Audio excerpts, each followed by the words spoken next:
মোৰ ছাত্ৰ ছাত্ৰীসকল, আজি তোমালোকৰ কাৰণে লৈ আহিছোঁ চতুৰ্থ শ্ৰেণীৰ গণিতৰ পাঠ 1। ইয়াতে তোমালোকে চাবা সৰু খৰাহীটোত 10 পাকৈ আৰু ডাঙৰ খৰাহীবোৰত 100 পাকৈ ফুল ধৰে। তেতিয়াহ'লে ইয়াতে দুটা ডাঙৰ খৰাহী আছে, ইয়াতে কিমান হ'ব? এটাত যদি 100 হয়, এইটোত 100, 200 আৰু এইটো 10টাকৈ আছে। সৰু খৰাহী দুটা 10, 10কৈ 20, কিমান হ'ল? 220। আৰু সেইটো আখৰেৰে লিখিব লাগিব ইয়াতে। ইয়াত চোৱা সৰু খৰাহী আছে 3টা, 1, 2, 3টা। তো 3টাত কিমান হ'ব? 10, 10কৈ 10, 20, 30। আৰু ইয়াতে কেইটা আছে? 1, 2, 3, 4, 5টা। তো 30 আৰু 5 কিমান? 35। আৰু এইটো আখৰে লিখিব লাগিব 35। আৰু ইয়াত চোৱা, ইয়াতে ডাঙৰ খৰাহী আছে কেইটা? 1, 2, 3, 4, 5টা, 6টা। আৰু 6টাৰ 100 কৰি 600 আৰু এইফালে 4টা, এইফালে 604। ইয়াতে চোৱা ডাঙৰ খৰাহী কেইটা আছে এইখিনিত? 1, 2, 3, 4, 5, 6, 7, 8, 9। 9টাত 100 কৰি 900, ইয়াতে 10 আৰু ইয়াতে 3, 10, 3, 13, ইয়াতে 900 আৰু ইয়াতে 13, 913। আৰু এইটো আখৰে লিখিব লাগিব 913। ইয়াতে চোৱা চিন্তা কৰি লিখিব দিছে, 520 পা ফুল থ'বলৈ কেইটা খৰাহী লাগিব? মানে ডাঙৰ কেইটা লাগিব, সৰু কেইটা লাগিব? 520 পা। 500ৰ কাৰণে এইটো 100,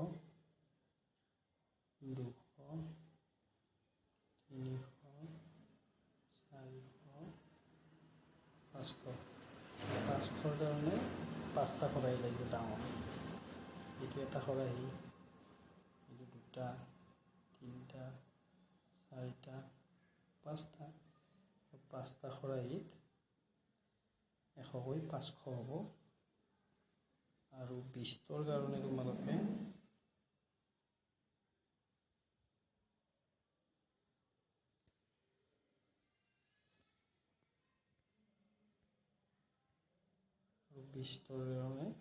ইয়াতে 20 আছে ন?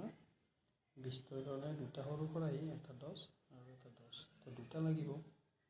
সৰু খৰাহী 2টা লাগিব। সৰু খৰাহী 2টা, ডাঙৰ খৰাহী 5টা। ঠিক তেনেকৈ 900ৰ কাৰণে তলতে আছে 990। তো 900ৰ কাৰণে 9টা ডাঙৰ খৰাহী আৰু 90ৰ কাৰণে 9টা সৰু খৰাহী।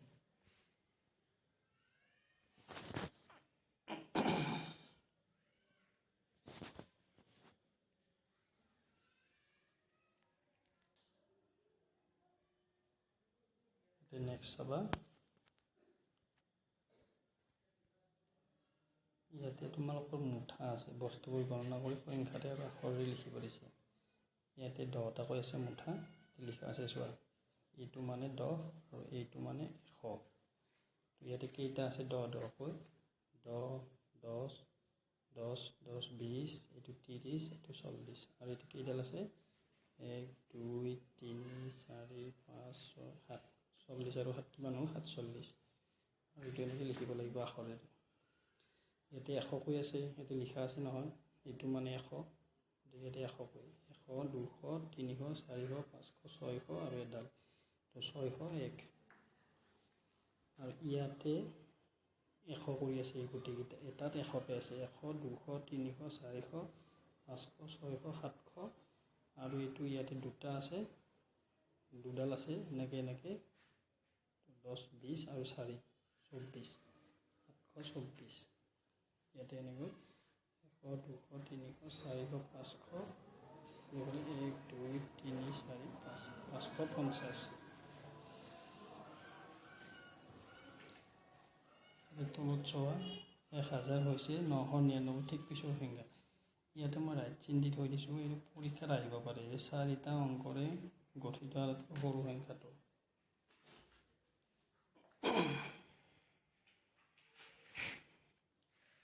নেক্সট আছে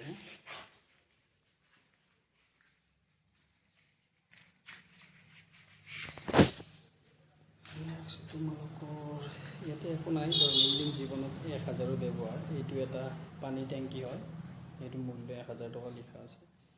নাম ঘোষাখনত এইটো চাবা, পৰীক্ষাত আহিব পাৰে যে নাম ঘোষাত মুঠ কিমানটা ঘোষা আছে, 1001টা ঘোষা আছে, সেইকাৰণে ইয়াক হাজাৰী ঘোষা বুলি কয়। এইখন মাধৱদেৱ বিৰচিত হয়। আৰু 3 নম্বৰটো 1 কেজি টাকা হয়, এইটো 1 কিলোগ্ৰাম, এইটো 1000 গ্ৰাম। আৰু 1000 বছৰক 1 সহস্ৰাব্দ বুলি কোৱা হয়। এইবিলাক পৰীক্ষাত আহিব পাৰে, সেইকাৰণে মই এনেকৈ ৰাইট চিন দি থৈ দিছোঁ। তাৰপিছত চোৱা, ইয়াতে এডাল সংখ্যা ৰেখা আছে, 1000ৰ পৰা 1100, 1200, 1300, 1400, 1500 এনেকৈ আছে 2000লৈকে। এই 1000ত এখন ৰুটি আছে আৰু 2000ত এখন ৰুটি আছে, আৰু 1300ত মেকুৰীটো বহি আছে। 1000 আৰু 2000ৰ ঠিক মাজৰ সংখ্যাটো 1500, মানে ইয়াৰ পৰা ইফালে সমান আৰু ইয়াৰ পৰা ইফালে সমান ডিষ্টেঞ্চ। তো প্ৰশ্নটো সুধিছে যে নিগনিত কোনটো সংখ্যাত আছে, নিগনিত কোনটো সংখ্যাত আছে এইটো লিখা আছে 1300, মই এইটো লিখিছোঁ 1300। নিগনিতৰ ওচৰত থকা পাওৰুটিখন কোনটো সংখ্যাত আছে, নিগনিতৰ ওচৰত কোনখন পাওৰুটি আছে, এইখন নে এইখন, তো এইখন আছে ওচৰত, আৰু এইটো কোনটো সংখ্যাত আছে, 1000ত আছে, গতিকে এইটো 1000 হ'ব। তো 1300ৰ নিকটৱৰ্তী হাজাৰ হৈছে 1000, মানে 1300ৰ ওচৰত 1000 আছে, আৰু এইখন ৰুটি অকণ দূৰত আছে। এতিয়া চিন্তা কৰি চাব দিছে, চোৱা, নিগনিত 16ত থাকিলে কোনটো সংখ্যাত থকা পাওৰুটিখন ওচৰ হ'ব। যে এইটো নিগনিটো যদি ইয়াতে 16ত থাকে, তেতিয়াহ'লে কোনখন ৰুটি ওচৰত হ'ব, এইখন নে এইখন, নিশ্চয় এইখন হ'ব, সেইকাৰণে তুমি দিছোঁ 2000।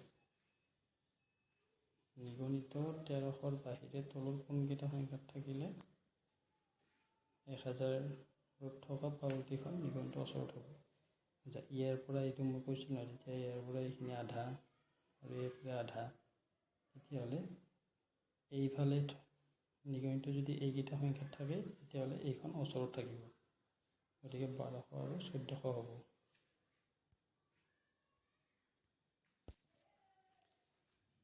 লাষ্ট এইটো চাবা, অনুমান কৰি ফুল দুপাহ পাতবোৰৰ সৈতে মিলোৱা। এইটো মানে 1000তকৈ কম, 1000তকৈ বেছিৰ লগত মিলাব দিছে। তোমালোকৰ বিদ্যালয় শিক্ষাৰ্থীৰ সংখ্যা কিমান, নিশ্চয় 1000তকৈ কম আছে, গতিকে এইটো ইয়াত মিলাই দিবা, আৰু যদি বেছি আছে তেতিয়াহ'লে ইয়াত মিলাব লাগিব। চতুৰ্থ শ্ৰেণীৰ আমাৰ গণিত কিতাপখনত থকা শব্দৰ সংখ্যা, গণিতখনততো বহুত শব্দ থাকিব, গতিকে 1000তকৈ বেছি হ'ব, সেইকাৰণে এইটো মই ইয়াত মিলাই দিছোঁ। তোমালোকৰ চুবুৰীত থকা মানুহৰ সংখ্যা, তোমালোকৰ চুবুৰীত মানুহ 1000তকৈ বেছিও থাকিব পাৰে, কমো থাকিব পাৰে, গতিকে তোমালোকৰ যিটো হয় সেইটোৱে মিলাবা। আমাৰ চুবুৰীত 1000তকৈ কম আছে, সেইকাৰণে মই এইটো কমত দিছোঁ।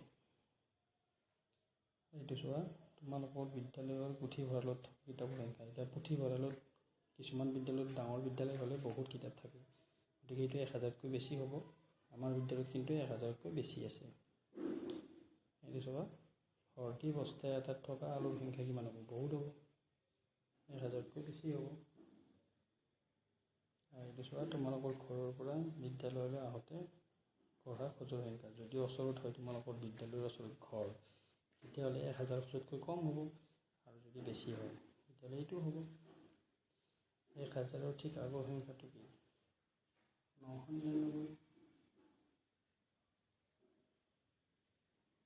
আৰু 950 টকাৰ লগত কিমান টকা লগ লগালে 1000 টকা হ'ব, 950 টকাৰ লগত আকৌ 50 টকা দিলে 1000 হ'ব।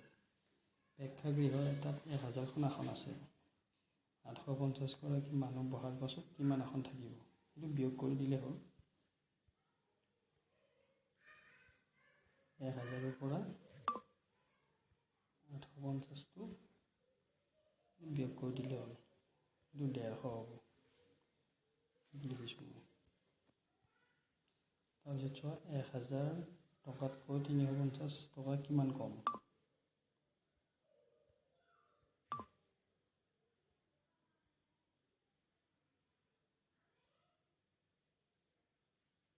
কিমান কম হ'ব, এইটো সেই একেই হ'ব। 1000ৰ পৰা 350টো বিয়োগ কৰি দিলে হ'ল, এইটো হ'ব 650 টকা হৈ যাব। এইটো চোৱা, সম্পত্তি ভোজন উপলক্ষে বিদ্যালয় মাতৃগোটে 600টা কল আনিলে। সেইদিনা উপস্থিত 1000গৰাকী ব্যক্তি এটাকৈ কল দিলে আৰু কিমানটা কলৰ প্ৰয়োজন হ'ব? 1000 মানুহক এটাকৈ কল দিলেতো নিশ্চয় 1000টাই কল লাগিব, কিন্তু কল আনিছিল 600টা, গতিকে কিমানটা কল কম হ'ল? 400টা, এইটো 400 হ'ব।